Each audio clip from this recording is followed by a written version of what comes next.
Good evening, Reds, and welcome to Born and Red. Phew. After, let's say, a disaster performance, Liverpool got beat 3-1 by Brentford, and I'm joined today by the ever-present Blue Chip and also making his debut on this show, Rakesh. So, welcome, guys. I'm not even going to ask you guys how you're feeling, because I'll be honest, boys, I'm flipping furious. Number one, furious, and number two, I think I actually despised my football club today. But So John, yeah, but hold on. We can do all these introductions and shit, and I'm not being bad, right? I'm not being bad at all. But I don't know why you're furious. I don't know why you're surprised. I don't know why you're surprised. Four results on the bounce. Two before the World Cup: Spurs and Southampton. Um, Villa lucky again, and Leicester, which we were lucky thanks to Woot Faze, whatever his name is, right? There should be no surprise. This team is weak as piss. Gene. It honestly is. Like, we can. Today wasn't on FSG, by the way. Today wasn't on John Henry. Right? All this, spend. Yes, we need to spend. But today's selection was piss poor. You knew the physicality of Brentford. You knew they would be up for it. New Year's Day, New Year's, the second day after New Year's, you knew they were going to be at their stadium, right? And what did we do? The selection was just awful. I'm sorry, I had to just intervene there, Gene. It was just look, embarrassment. It was just look, it's embarrassment. look, Avi. To be fair, my first question was gonna actually, I'm gonna actually come to you, and I'm gonna actually speak about the selection. That was my first question that was gonna go to you was, how did you feel when you actually saw the lineup? Gene, I put something up at midnight my time yesterday, like 9 hours before kickoff. I wanted Naby, Thiago, Fabinho. I did want Kanate in. I did want Kanate back in if he was fit. And then go with obviously Ox or Bobby, but Bobby wasn't fit. But obviously then you'd have to go with Ox, Nunes, and then Salah. When Naby did come on second half, he did make he made a difference. He did make a difference. And there's too much slander on his name. Yeah, last season he was fit, he played well. This season again, yes, he gets injured again, and like the negativity towards Naby Keita starts again. Harvey Elliott is not a Liverpool football player. I refuse to believe that this player will be here at the club in 2 years' time. He isn't ready now, so I don't know how Klopp, Pep Linders, Andres Krawitz think that this boy is ready. That's what he is. He's a child amongst men, and today it was showed again.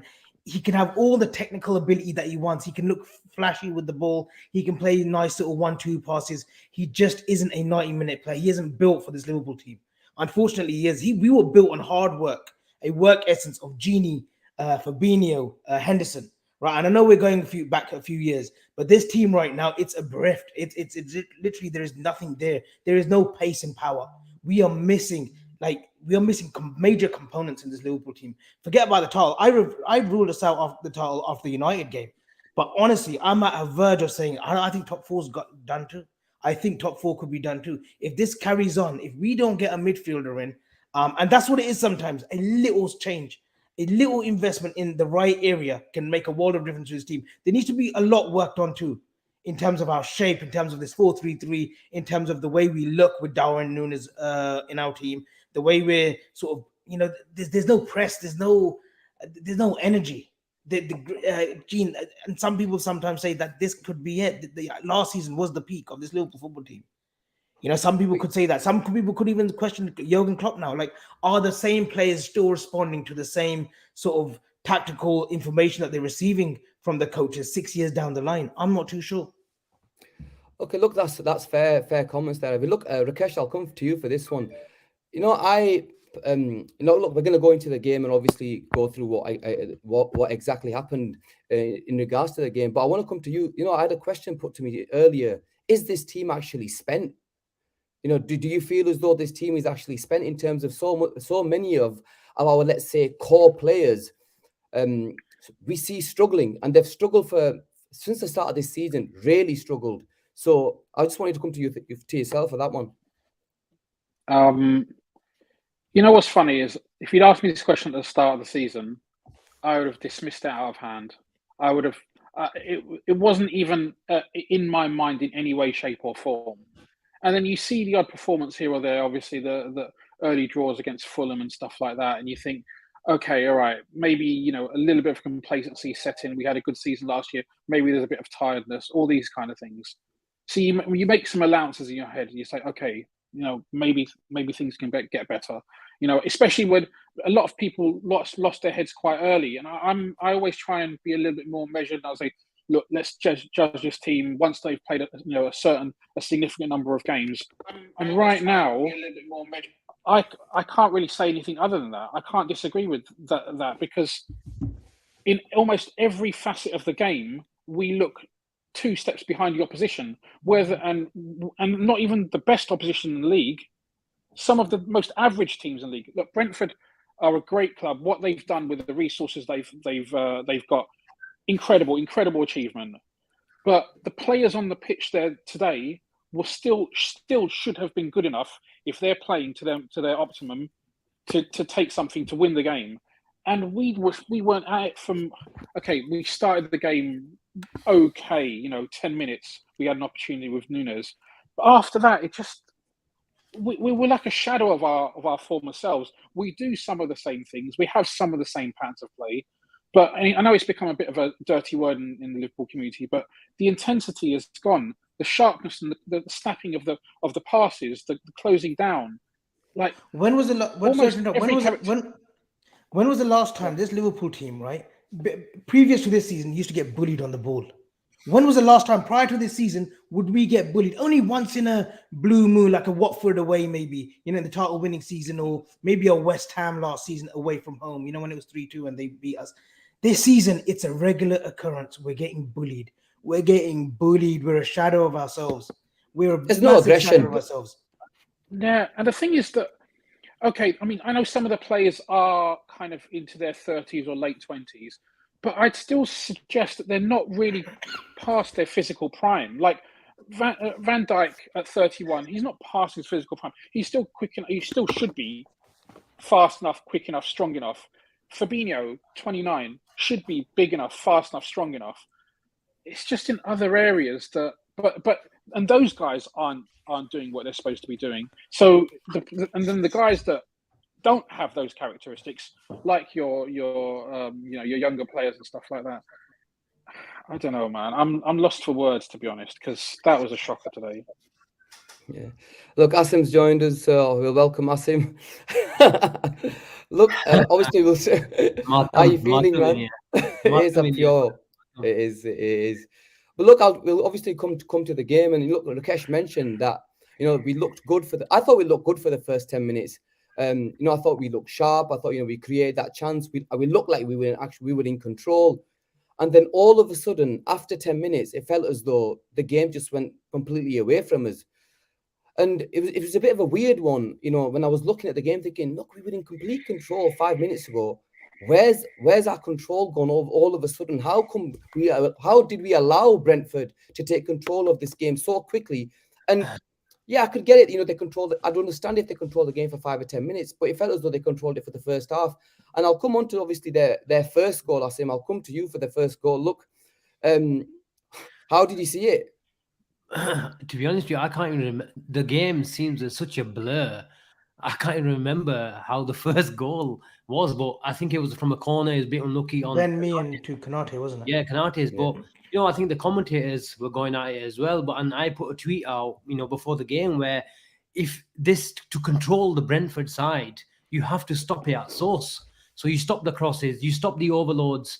And Klopp, yes, I've just heard coming from backstage, and I heard Avi said, look, this is on Klopp. He needs to take some responsibility in terms of the lineup. And I agree with that. Yes, we are lightweight, and we should have learned our lessons from the 3-0 that we had against Brentford. And because that game was all about the overloads on the sides, and it's adapting to those sort of strengths of the team. So that's where the management and his team need to take responsibility. You have to stop it at source. And they are always, it doesn't matter what you are going to do on a corner, they are always going to have an advantage because they've got the physicality. They sort of, bomb the box and sort of surround the keeper. And then if we try to adapt to it, I think Gary Neville mentioned that they started sort of bombing the front post and on I think one of the offside goals where they went back post as well. So they're very clever because they spend a lot of time with these sort of things on the training pitch. Teams like Brentford, with all due respect, have to spend time on set pieces. But we need to make sure we manage those situations. And that's where I think that there's a difference between Klopp and Guardiola. Guardiola makes those sort of subtle changes. And to Klopp's defense, yes, there needs to be a balance into that, because obviously Guardiola, and rightly so, does get accused of overthinking things as well. It's a fine balance, isn't it? We have to make sure I don't want to say they don't spend time on thinking about the opposition. We have to respect them, and you have to respect their strengths. And in the first 10 minutes, you didn't see Brentford go out. It was because we had the ball, generally speaking, and we had some sort of control in the game. But as soon as, the irony is, a Klopp side, a Jurgen Klopp, who is built on, fast-paced, unbelievable. What did Guardiola say when he went to Germany and saw a Klopp side? He goes, I can't believe how quick it is. But now even we inject a bit of pace in our play, and obviously subsequently into the game, we can't cope in defensive transitions. We can't cope on the counter press. And even when the opposition have the ball, the press is non-existent. So there's confusion in the team. We don't know what we're doing. The Klopp and his team are waving their arms, in numerous games, even the Leicester games, as you can tell he wants his team to play without fear. But, you have to give him a bit of support. And this is where I come, and I agree with Avi here, regards to Harvey Elliott. If you want him to play in a midfield role, then make sure he is playing 10 yards further deeper. At the moment, he's not playing there because he's an attacker. Whether you think he's an RCM or an RW, I don't care. I'm not, into these formations. But at the moment, Harvey Elliott is not a midfielder. And in our midfield, where you're playing him, he's not an Odegaard. He's not a Bernardo Silva. We're expecting him too much of him. Far from it. And there you go. And he's not progressive. And, if you play him, there needs to be a high risk, high reward strategy, where if he's going to play there, then he needs to get 10 goals and 10 assists throughout the season. At the moment, is he that player? No. So, this team is in transition. We're confused. The manager's confused. But what's clear is we need that right-sided midfielder, and we need it quickly. Two things as well. You've said there. Two things, Gene, and he hits the nail on the spot. If you want Harvey Elliott to be the progressive midfielder, right, you need to be willing to take a chance. Bernardo Silva, David Silva, Martin Odegaard, Ozils of this world that have graced the Premiership, they've all take a chance. They all take that, play that through ball, that eye of the needle pass. Elliott is safeguarding himself right now. He safeguards his passes either to Salah or to Trent. He'll come back and pass it. That statistically can look all great. Your possession stats can look like 90% player, but he's not being progressive at all. He won't dribble with the ball, but I think that's because of his lack of pace. There's no confidence in the player right now. I don't know what he does. I actually can't. If you tell me what he is, he's a tidy player, but he's not the player for Liverpool Football Club. He just isn't. He hasn't got that physicality. He hasn't got that. He doesn't have that. I don't think he's got that creative flair that we all like. Not we all, because I've always said I don't see him as a long-term Liverpool player, but a lot of the fan base thought that he would be this creative spark and this creative flair. And yes, beginning of last season, right? In the beginning of last season, he did show glimpses in the first 5-6 games prior to that Leeds injury. Yes, I would give him that 100%. But ever since then, he's regressed badly.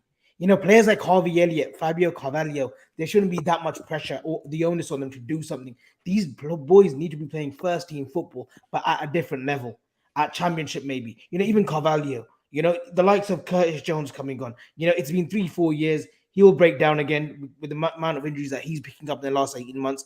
These players aren't good enough for Liverpool to progress forward. But then the caveat to that is, well, you know what? We need to give them money then. We need to give Jurgen Klopp money to spend. And that comes back on FSG. I was one of these.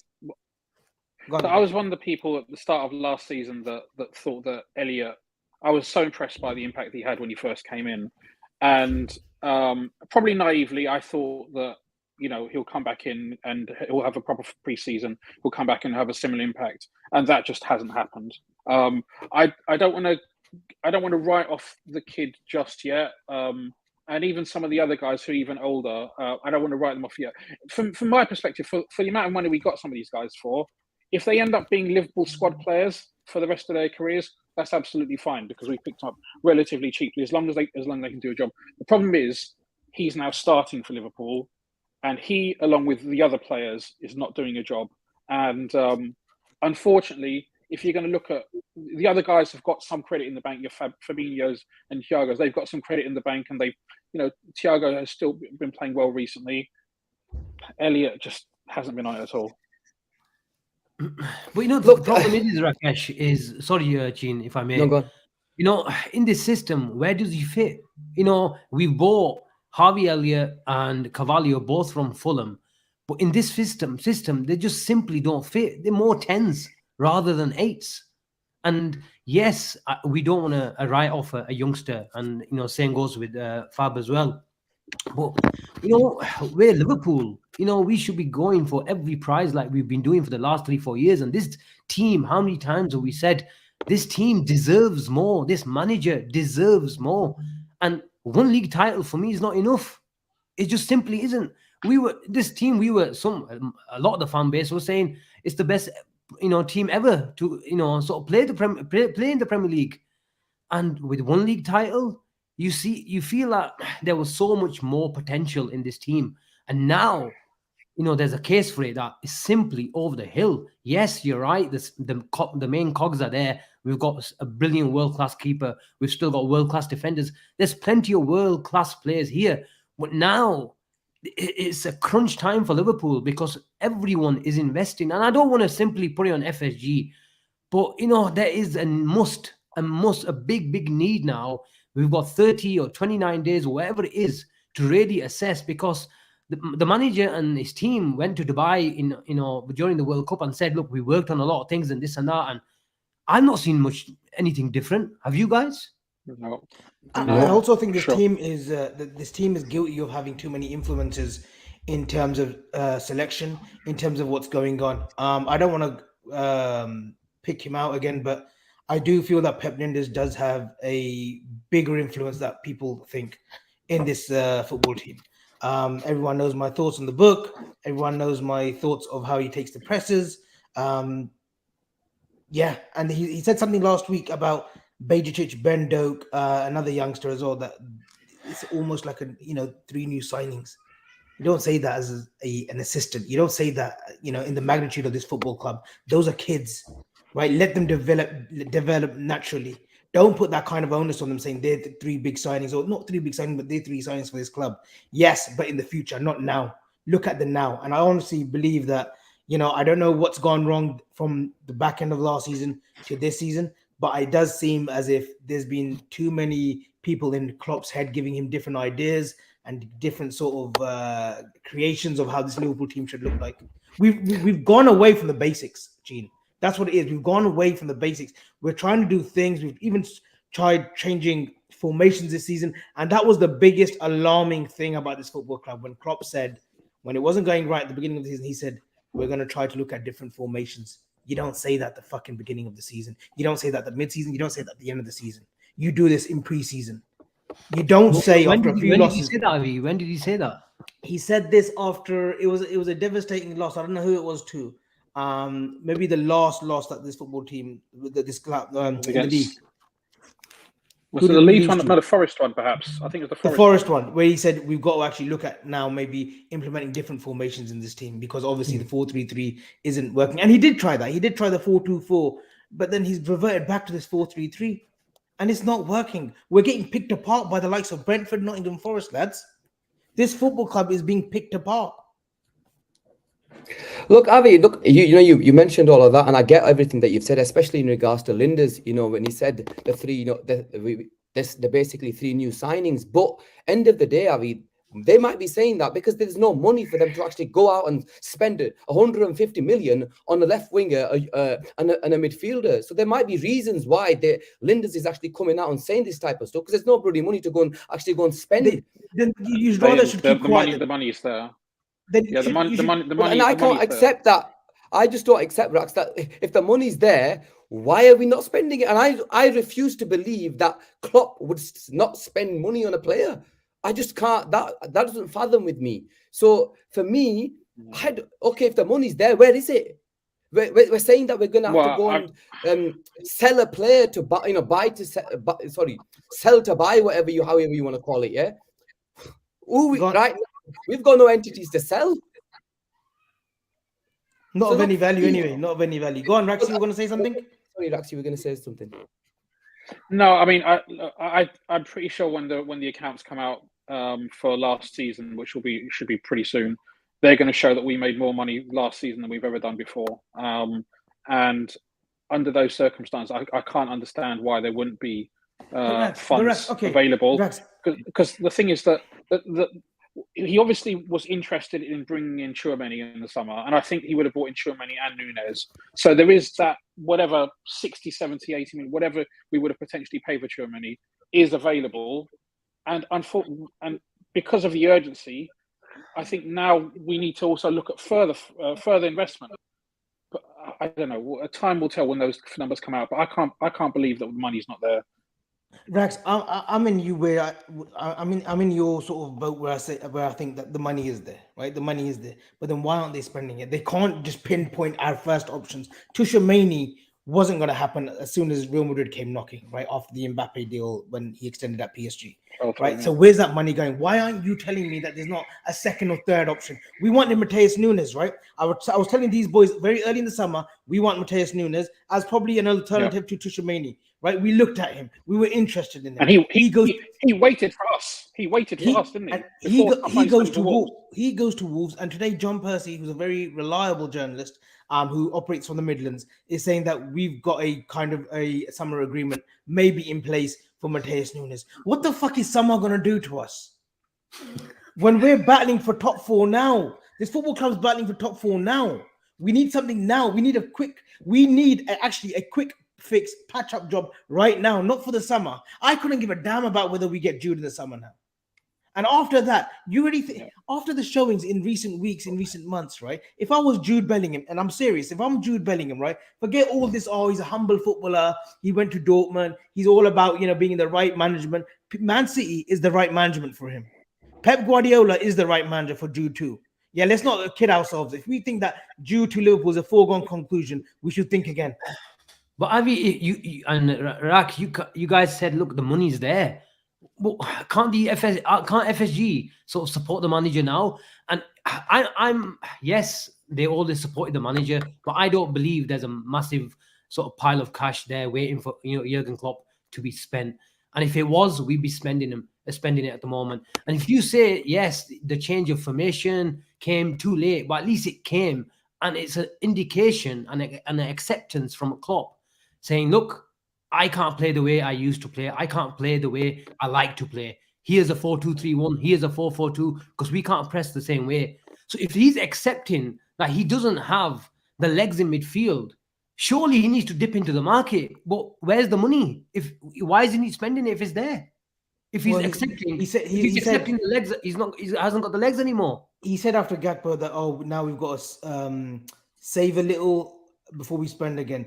I'm sorry, but if you're a Liverpool manager and the power that Jurgen Klopp should have, the power that he should have at this football club, he's got every right to fucking call out FSG. I've been very supportive of the model. I've been very supportive of John. I've been very supportive of FSG and the way they operate, right? But he has to call them out. There comes a point where, no, we need changes in this team. Well, and it's glaringly obvious. If we had brought a midfielder instead of Gakpo, right, there would be no hoo-ha. There would be no upheaval, because everyone assumed that Gakpo to United was a done deal. But instead, no one was swinging for Gakpo. Exactly. None of us were swinging so for we Gakpo. jumped the queue, got Gakpo, but Gakpo fixes maybe a slight, a slight dimension in our team. We've got Jota coming back. We got Diaz. All right, they took the chance with Gakpo.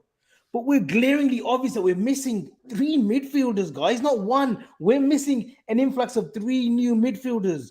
James Milner's 37. Jordan Henderson will be 33.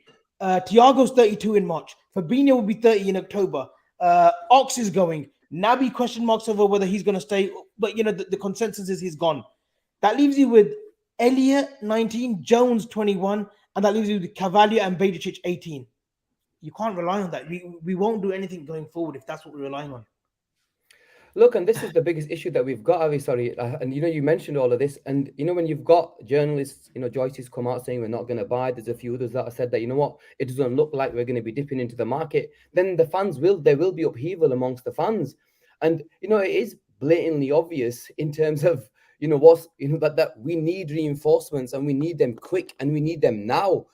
I don't want to personally. I was nailed on thinking that we were going to sign in January. But look, I was going to let you guys go, but I think there was a game that just basically happened. So look, I wanted to talk a bit about the game, and look, I think obviously we've spoke about the first goal. I wanted to speak about the second goal, and I'll come to you, Rax, for this one.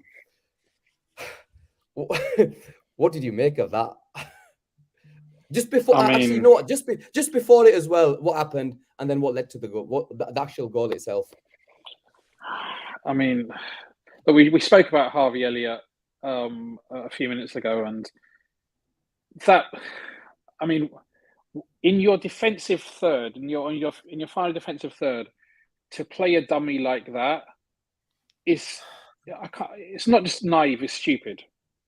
So you give the ball away, but then various, I don't even want to call them mistakes, brain farts happen, a succession of brain farts, and that leads to the second goal. And Harvey Elliott, it was really bad to give the ball away when you could have simply controlled the ball. There was actually no other players around him. It was a relatively straightforward control, then turn, look around, and then play it on. Instead of doing that, we give the ball away. But it's the other bits that happen after that that are equally bad. And I mean, we saw the overloads coming, didn't we? And on the two fullbacks, they were coming from minute one. You could see it. Brentford were getting the wide players and having 2 against 1 on our fullbacks constantly especially in that first half. And it was only a matter of time. It was only a matter of time. And the problem with losing the ball in that position is that then you can't get the rest of your players back in defensive positions to cover for those overlaps. And then Trent's got a 2-on-1. They have a player coming into the middle, Kanate and Trent, are kind of gesturing toward each other. And eventually, it leads to the goal, and it's just a comedy of errors. Yeah, the writing was on the wall. I think they had a goal disallowed just before that as well. And you can see, in that, it was the game was we were losing the game, and there was nobody in the midfield that was going to actually control the game.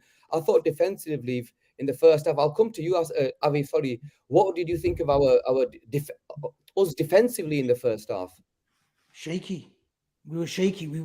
We were like the Brentford. We were actually worse than we were last season. And you thought we would have learned after last season the physicality and this was without Ivan Toney, guys. Like, we forget this was without arguably the best player of the season, right? And we're struggling against them. Like, every corner that Brentford had, they had a chance. They had. We were literally like fretting. We were literally like worried. We had no power, and this was even with Kanate in, Van Dijk in, and I know that Van Dijk was carrying a thigh injury, but at every corner they looked dangerous. Guys, this is not the Liverpool that we're used to. Like, the first goal, the Ben Mee goes off Kanate. The second one, Wisa gets so many chances as well. He got so many chances prior to that second corner, but then he finishes it off with a header. Like, what are we doing defensively? Like, Trent again, and I know I don't want to keep harping on his defensive work because he was a little bit better against Leicester. He did have Harvey Barnes in his pocket, but you can't have one game good and one game out. You can't have these lapses of concentration. If you want to be the best right back in the world, you can't have those lapses of concentrations. I would have been supportive of Joe Gomez on the right today. Just because Avi is the overloads. What is Trent supposed to do? I understand his positioning could have been better. But when you are getting overloaded on the back post, your right back needs to make a quick decision. Either tuck in narrow, that is a safer option, and sort of have your chest open, sit and let them go to the back post. And if they score from there, and at least you can say you're nice and compact and it's not your fault. But look, Salah doesn't track. Harvey Elliott doesn't track. For the second goal, what is Harvey Elliott doing? Was he on the left-hand side? And he does it so many times. Who does he think he is? Thiago. If you want to be Thiago, you put your studs on the ball and you take the game by the scruff of the neck and you take the sort of emotion side out of it. You take the intensity out of it. Because at that time, we needed someone just to put the studs on the ball and keep it moving. But we just encourage teams game upon game. And what was he thinking? Sorry? We had not just one warning, 2 warnings. You have one warning, okay. You kind of have a proverbial talk to yourself. The second warning comes, and then you still lose your head. At that point, you need to say, guys, we're up against it right now. take a moment, show some composure, and let's work our way back into the game. You don't jump over the ball trying to do a clever flick, or you don't run and make rash tackles. You don't, put in soft tackles. You need to play with your mind rather than with your emotions at that point, because that's exactly what happened, and ultimately we just couldn't deal with it. And Brentford gave us the third time lucky for them. As a question for you. When you saw the lineup today, and when you saw the first half, what did you think in your mind, right? And I know your mind likes to wander sometimes, but we won't talk about the off the football stuff. But what were you thinking of that first half? Like, what do you think the players were told prior to the game of how we should approach the Brentford game? Your Klopp, by the way, your Klopp right now. So imagine your Klopp. What would you have told the players, and what did you see on the pitch after that first half? Look, I think what you saw in the first 5 or 10 minutes, I think you could see some sort of plan where you keep the ball and you don't encourage them. But the problem is it was too slow, and they were in a nice compact position. We pinned their fullbacks really deep, and suddenly it was a really low block. But then what you need to do is you need to inject a bit of pace, into the attack. And Salah and Nunez and Ox were really going one-on-one positions with their centre backs. So what you need to do is then you're relying on the likes of Trent, who's a playmaker, the likes of Thiago to provide that ball and put it through the passing lanes. But most importantly, and I keep coming to him, if our third midfielder is going to be effectively an attacker in Harvey Elliott, then he needs to provide a bit more. But at the moment, I just feel like I'm picking on a kid.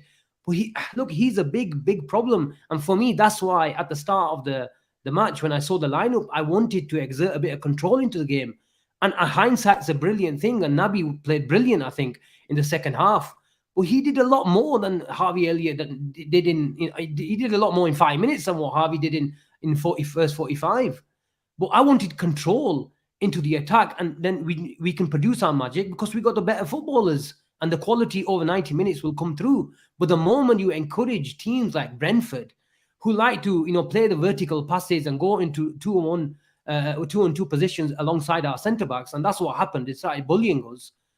But that's what happened. You encourage them, you start playing a ding dong match, and these are the results. And we're not just seeing it today. We've seen it last season with the 3-3. We just haven't learned our lessons. And that is my main gripe with the manager, because we need to make sure we manage games. And ultimately, he hasn't done it.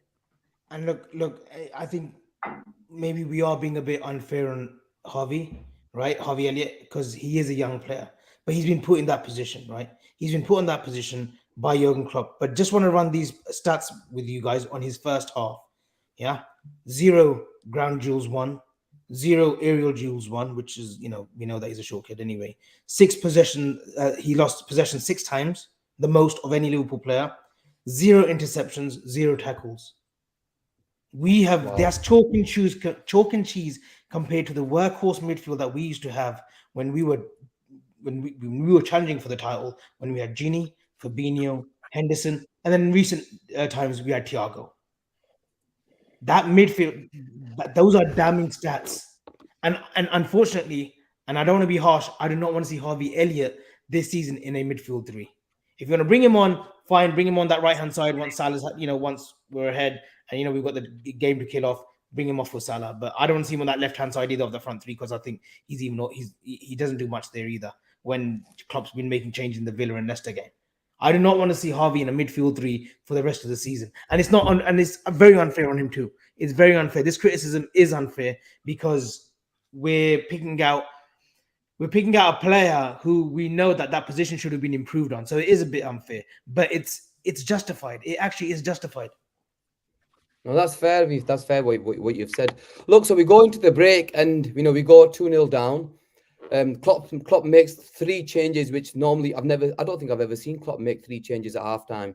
Rax, I'll come to you in terms of the changes. How did you feel with the changes, especially with Van Dijk going off? Look, I'm one of them that when I saw Van Dijk going off, I personally at that time I thought it was mainly to do with the way he played and not because of a slight niggle. But I think it's come out that he's got a bit of a niggle. That's one of the reasons why he's come off. But how did you feel with the changes? I thought they did okay. I mean, look, it was a car crash in the first half, so it would be difficult to do as bad or worse. I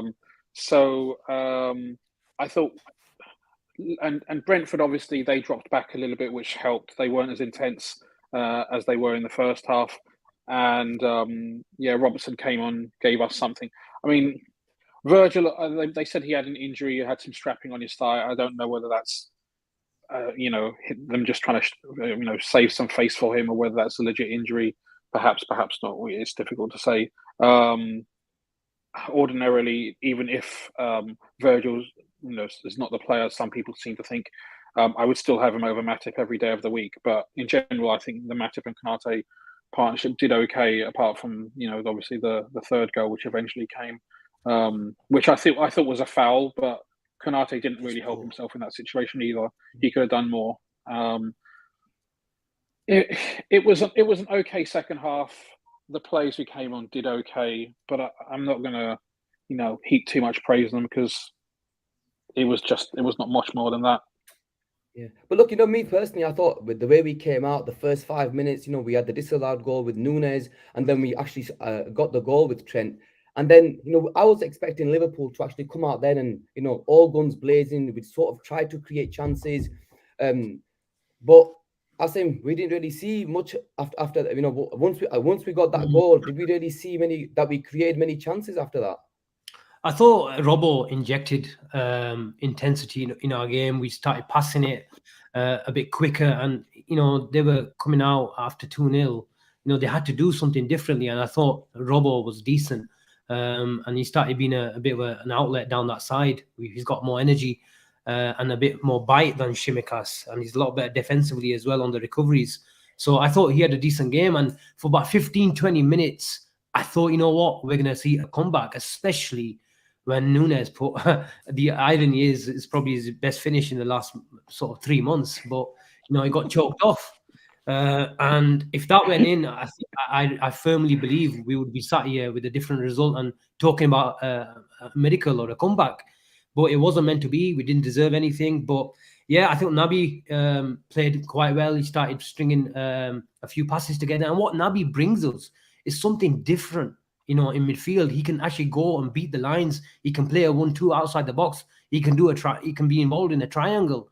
But it's not just the same old sideways passing from our, three. And Liverpool have become too predictable. And when he does come on, and I'm not saying, Klopp is at fault for not starting him, because I understand the fan base and the manager have just completely lost trust in a player who's just got too many injury problems.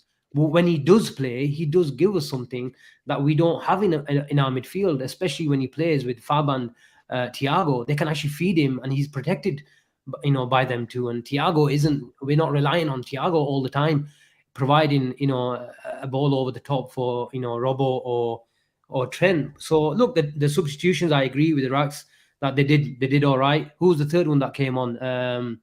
Matip.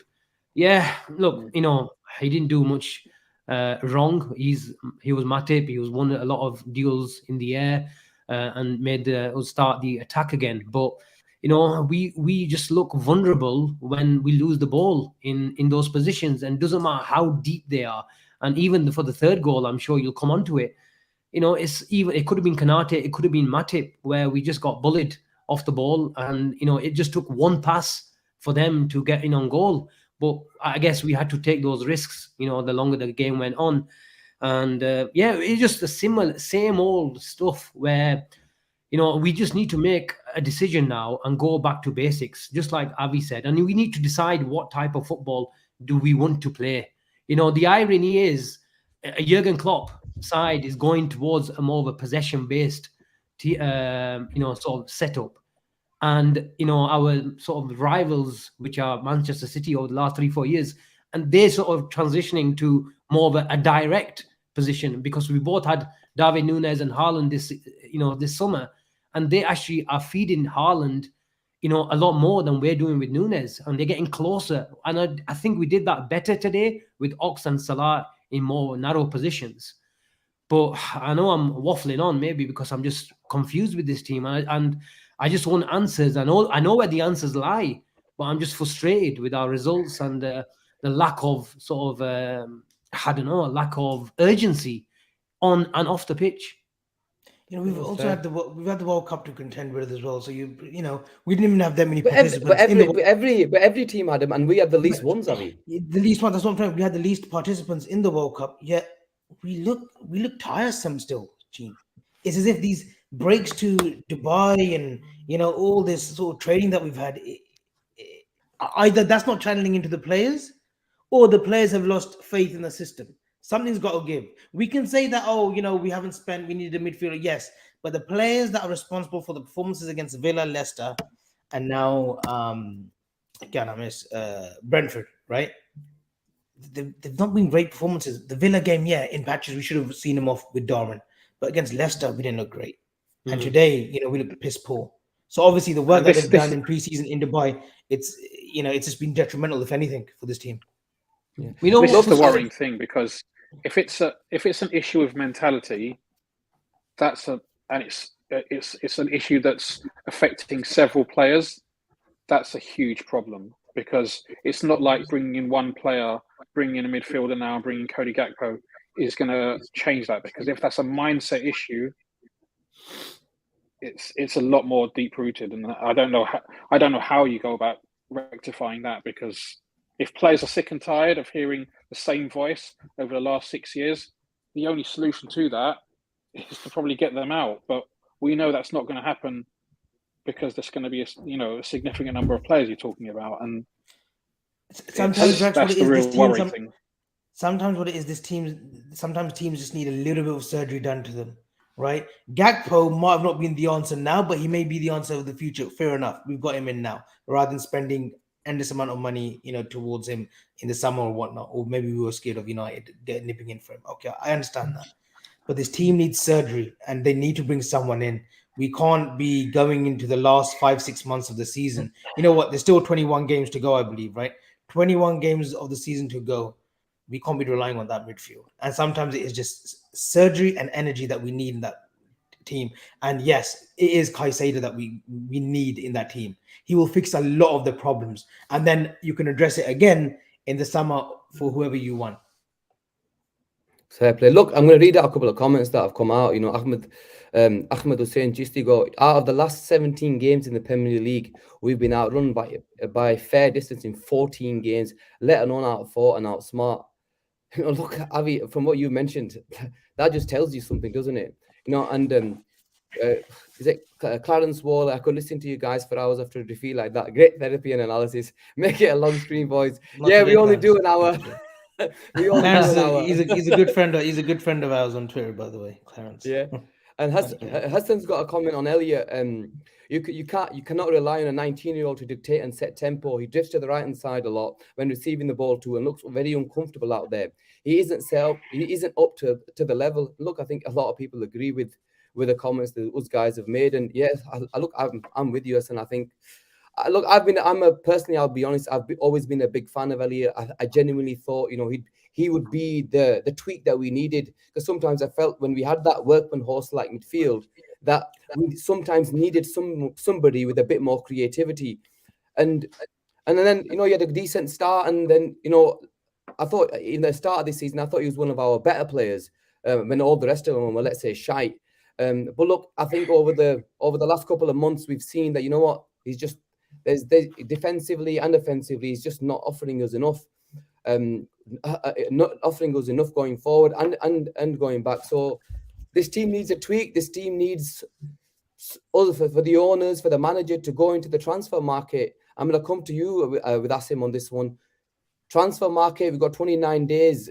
We're linked. I think Avi mentioned today in regards to that we're linked to that Matthias Nunes from a credible source. Is it Telegraph, Avi? What do you reckon? John Percy from the Telegraph. Yeah. It operates from the Midlands. So yeah. Would you be happy with Nunes? Let me put that to you. Would I be happy? Look, I'm not going to pretend I've seen a lot of Nunes. Avi's probably seen a lot more than him since he actually told us that Liverpool are, chasing him since before. Sorry, he came to the Wolves in the summer. But look, I don't want Liverpool. I want Liverpool to invest, but I don't want Liverpool to invest for the sake of it and bring a 30-40 million pound midfielder who is not gonna start after this season. I want a midfielder to come, someone like Saicedo. I want them to pay a premium now. If Brighton are saying we want 60, 70 or anything, you just have to pay, because at the moment we've got top four, in danger. And where do we lie? 6th or 7th at the moment. I've not even looked at the table for a long time. But wherever we are, we need to make sure we're climbing up that table. How we're going to climb up that table is bringing the sort of energy, just like Luis Diaz brought to us in last January. And Gakpo, yes, he will help because it will sort of lessen the pressure on our top three. And I agree with Liverpool bringing in an attacker, but we can't bring in an attacker if it compromises our sort of search for a midfielder this January. We've got the money. Where's the money gone? Just like Rak said, we're one of the biggest sort of revenue, I don't know what's the word. What's the word? Generators. Generators in the world. And I want to see this money. And FSG have got a decision to make right now. Is I firmly believe whether we sell the club or we bring a strategic partner in, whoever comes in will need Champions League, who will want Champions League football.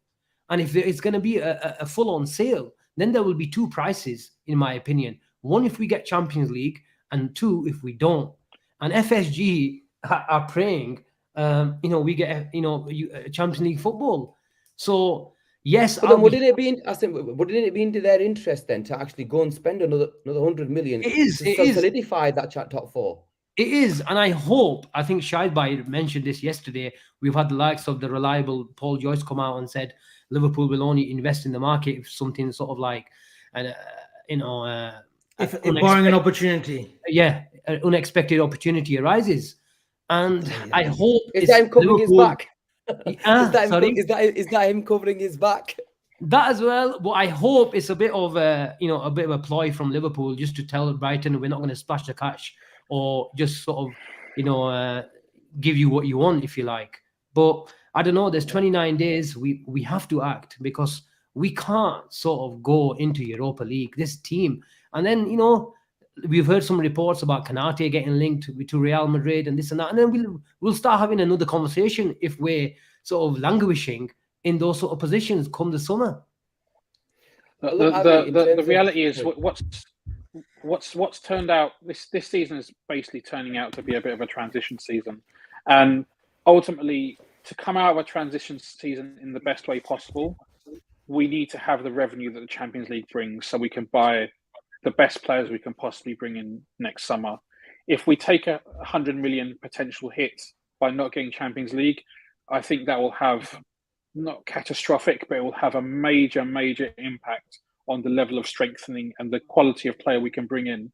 You can always buy players cheaply, and you'll unearth the odd gem, but it is a higher risk strategy. And look, top four is essential.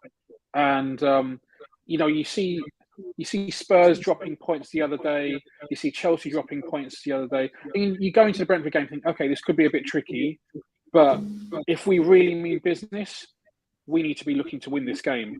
And then you see that performance, and you see that result, and you see Man United getting a win the other day, and you're like, okay, if Man United are potentially going to be 6 points ahead, they still got to come to Anfield, but we need to be significantly improving the level of our team, and the only way we can do that in the short term and the long term is by getting Champions League football, and that means bringing in somebody this window. Burak, you mentioned the word transition. Do you think this is self-inflicted, though? Well, we were two games away from completing football. You know what? So I've been going back and thinking a little bit about some of my opinions on how the club's been run over the last kind of couple of years or so, and I've always like Avi, I've always been reasonably supportive, and I think FSG in general have done a good job and have run the football club kind of in the right way. But at the same time, during that COVID period, they're obviously very conservative in the way they manage the club. And I think at some point, if you're an owner of a business, you also need to take some risks. Arsenal, for example, in the 2 seasons prior to last season, lost £215 million. This season, last season they lost another £50 million. So over the last 3 seasons, they've lost £265 million, and a lot of that has been because of COVID and because they've pushed the boat out to bring some players in. I don't think I think our losses last season or the COVID season were £5 million.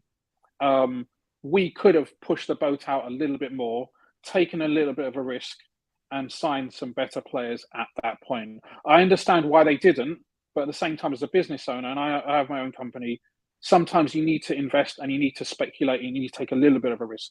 And for taking a risk of 30, 40, 50 million pounds to bring in 1 or maybe even 2 good players during that period, in hindsight, would have been the right thing to do. You're on mute, China. Oh, sorry. I was going to come to you, Avi. Let's fast forward 31st of Jan. And let's just think, what if we don't buy anyone? How would you feel if we don't buy anyone? What the fans are going to be so upset. What did he say? I think I missed it. See you later, guys. I won't repeat it again. All right, it's a good job, man. Yeah. No, on a serious note, come 31st, we don't sign. Going by the reports, we don't sign anyone. How do you feel? And can I just interject, because we've got a comment on there, and this should be sort of put to Avi. It's from Colin, our Colin. How are we doing, Colin? Hope you well, mate. Yeah, I would take a chance on James Ward-Prowse. Yeah, Ward-Prowse. Yeah, I would Because without even having a laugh. Yeah, I would, because he's a very good player, energetic, durable, fit. He has quality. Don't be fooled by the club that he plays at. He can go to another level. I know he's 28, but James Ward-Prowse is a very smart footballer, very smart, intelligent footballer. But I know we won't go for him. So you know why we won't go for him? Huh? You know why we won't go for him? Why? Because we ain't got the money. Because he's not Liverpool standard.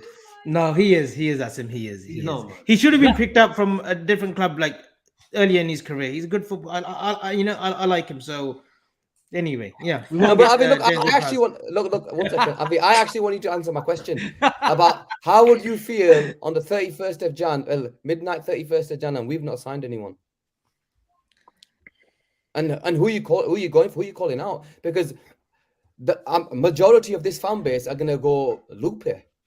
They will go loopy. That's why I've been adamant that we will bring a midfielder in. I've always been adamant that we'll bring a midfielder in, and I don't want to answer that question because I have full faith. Unfortunately, I do have full faith that I don't even know who's in control of finances now these days at Liverpool Football Club. But one of the top dogs at Liverpool, probably Caroline. One of them will get the deal done for a midfielder. I do want to give a shout out, and the only shout out today, Josh Gudgeon, who did tell me back in September that Matheus Nunes, there was a deal done for him from Liverpool for 2023, and Wolves do know this. So big up to Josh, and I'll say it on my Twitter as well. He did let me know about the Matheus Nunes deal back in September, that there is a gentleman's agreement with Liverpool and Mendes to complete this deal in 2023 if you want to do it. Okay, but why? Okay, just on a serious note, why didn't we do it in the summer then? What was the? Baffles me.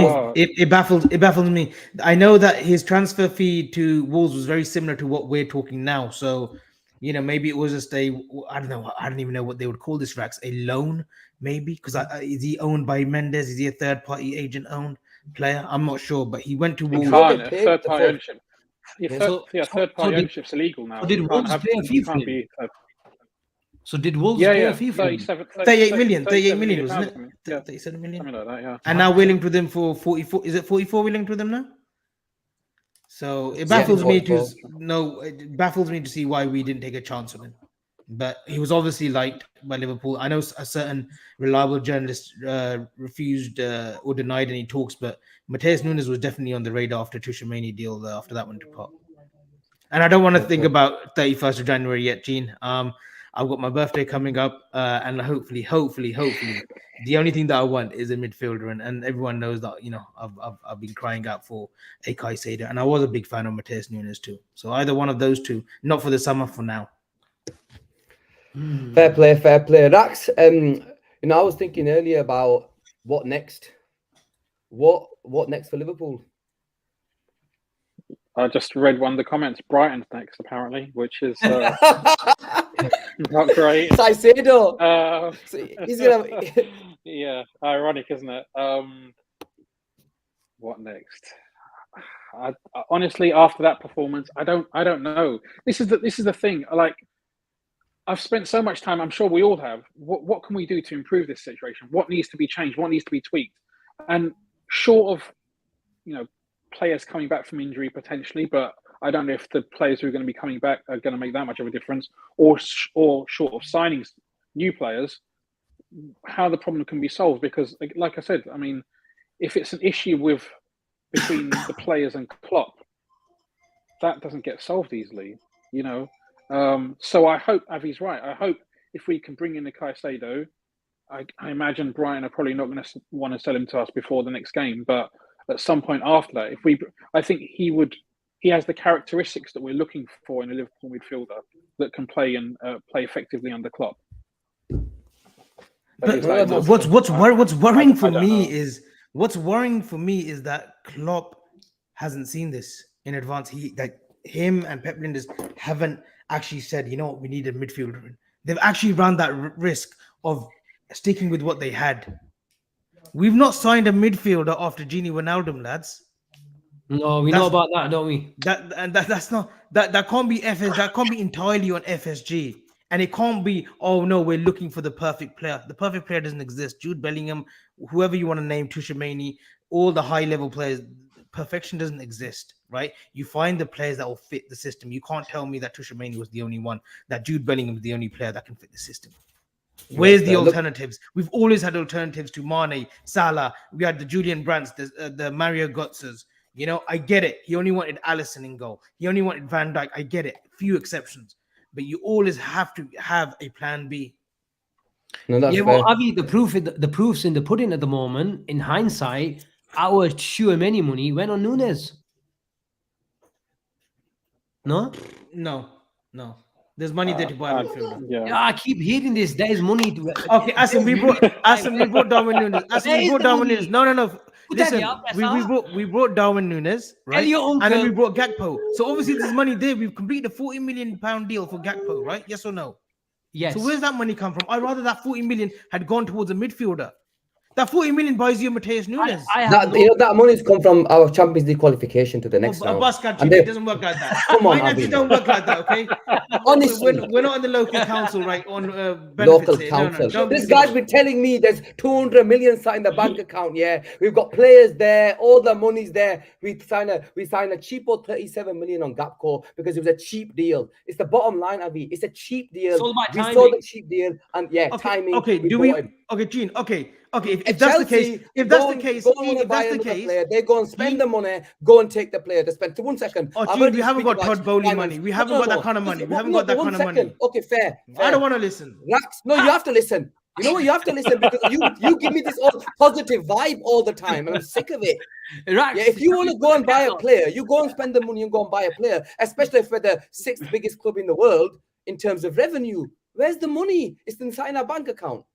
Come on, man. Okay, Gene. Honestly, man. So, Gene, by your little rant that you've just had here, the little rant that you've had here, you're saying that we're not going to buy a midfielder then in January. No, now you're going to say to me, let's bet that we're not going to buy a midfielder. No, I'm not betting. I'm not a betting man. What I'm saying is, if there was money sat there, why did we not go and buy? Come on, man. And that's just. But do we buy in January? We don't have a choice, but we have to buy. No, but do we buy? Do you think that we buy? I believe no. Okay. Fair point.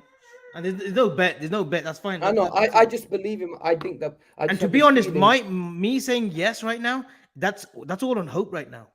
That's all on hope. Exactly. Purely because of the way that we behaved and the way that we're adamant of like looking at the summer. It's all hope that we do buy. So I think we will buy, primarily because we need to buy.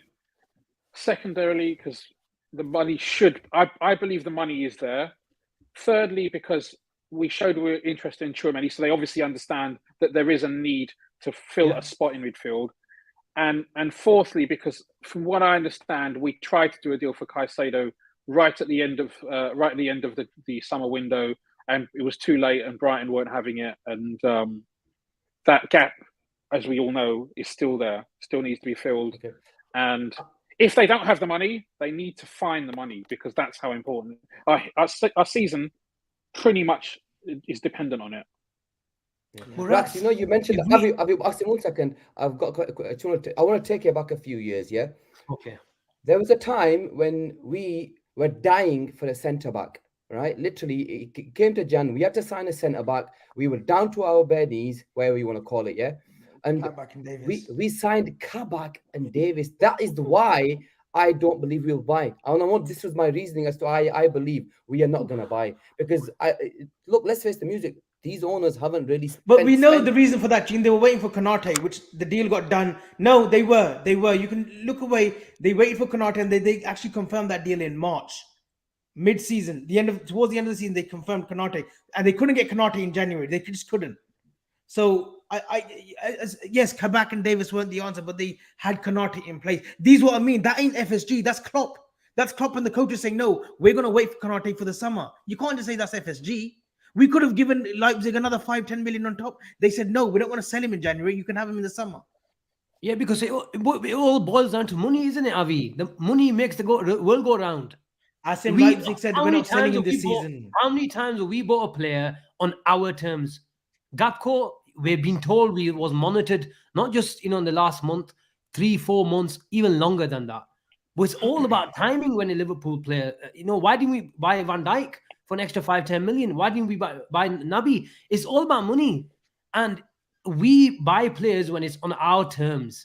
And if you have to pay a premium for 5-10 million, we generally don't do it. Just like Chelsea are doing now with Enzo. They're praying, over the odds just to make sure so their terms are a bit more favorable in the other parts of the deal. But look, I don't blame FSG for that. And I don't sort of generally blame Klopp. Why? Because if Klopp doesn't bring in Konate, if he doesn't bring in Van Dijk, if he doesn't bring in Keita, just like these similar deals that we've seen where we've waited an extra 6 months, then we're going to have a different conversation. We're going to say, you know what? Why didn't we bring, sort of quality over quantity? Because then you're having a different discussion, and all of a sudden, your team is full of mediocre players. Yeah, I can understand. We should always have a short list of players, and we've shown it where you mentioned we've gone for Mane instead of Götze and this and that. But generally speaking, Liverpool have got it right in the transfer market.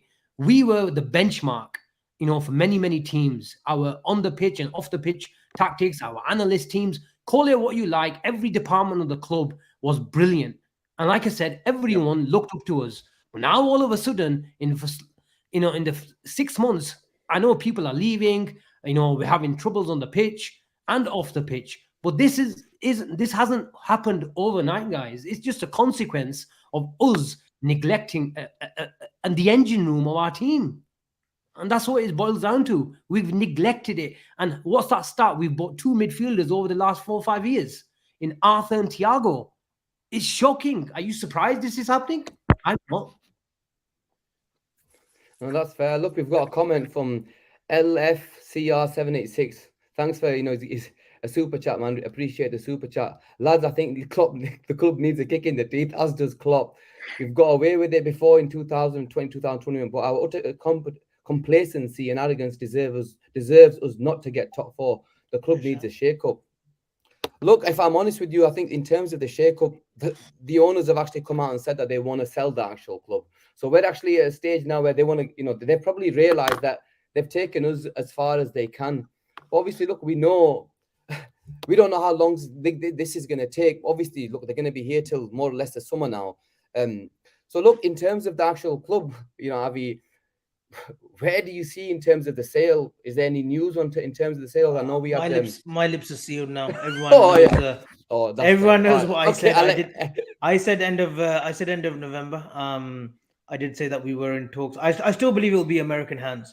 I know that's not what certain fans want to hear. I don't believe there has been any Middle Eastern interest. I stand by that. I think it will be in American hands. And let's see. But I don't want to put a timeline on it anymore. I just look like a fucking mug. Oh, I'm a mug anyway. Avi, man, don't swear. This will be a bigger mug. Sorry. No, Avi, man. Kids are watching this, man. Sorry. Yeah. Don't worry, my mom's watching. Sorry, don't worry. She'll give me a telling of later. No, look, obviously, I think this was our first post-match show. We've just gone over the hour, and Avi will start messaging me saying, "Bloody, you've done the hour, you've done the hour." So, look, it's been a great show, guys. Fantastic show from my side. I've loved the show, and big up to Rax, by the way. Big up to Rax. Thank Thanks, you very Rax, for much, coming Rax. on, mate. Thank you very much, man. We had Thanks a good so much for having me, debut. guys. Much appreciated. We had a good debut I wish I was- yesterday, and Rax, brilliant debut from yourself as well, man. Thank you very much, and more than welcome anytime. No, I appreciate you guys going on. And hopefully under better circumstances, hopefully. We know the funny thing is we'll come out with a blinder of a performance and it'll be completely different next show. Fans are fickle. We got Wolves. We got Wolves We're all next. fickle. We got Wolves next, right, in the FA Cup. It's Wolves. Yeah, right? Wolves in the FA Cup on the weekend. Yeah, look, another thing, just to remind everyone that look, we've got a show coming up on Thursday at 9 p.m. We've got a special guest on there as well. I'll be joined by Asim and Avi on that one as well. So guys, please tune in. And if you haven't liked or subscribed, please drop a like, subscribe to the channel. Look, we're trying to do our best for you guys, especially over this next month in terms of bringing on the guests and trying to give you guys as much content as we can. And hopefully you guys will sleep well tonight, and we'll catch up on Thursday. Thanks a lot. I've just been texted that we tell our viewers who the guest is on Thursday. So if you're going to tell them, we'd rather tell them now. We've got about over 100 in the house. So it's going to be Neil Jones. It's a bit of a transfer special, trying to get as many journalists, experts, insiders to give us the information, even though Avi gives it the day before. But look, he's got a lot right, man. He's got a lot right. I will always back Avi. Yeah, he might have got the November one wrong, Avi, but he's got a few big ones right with me. But no, joking aside, we're really looking forward to that, and I'm sure these boys will join us as well. So I think that's on Thursday, isn't it? Yeah, Thursday at 9 o'clock. Okay, guys, take care. Nice one, lads. Thank you. Take care.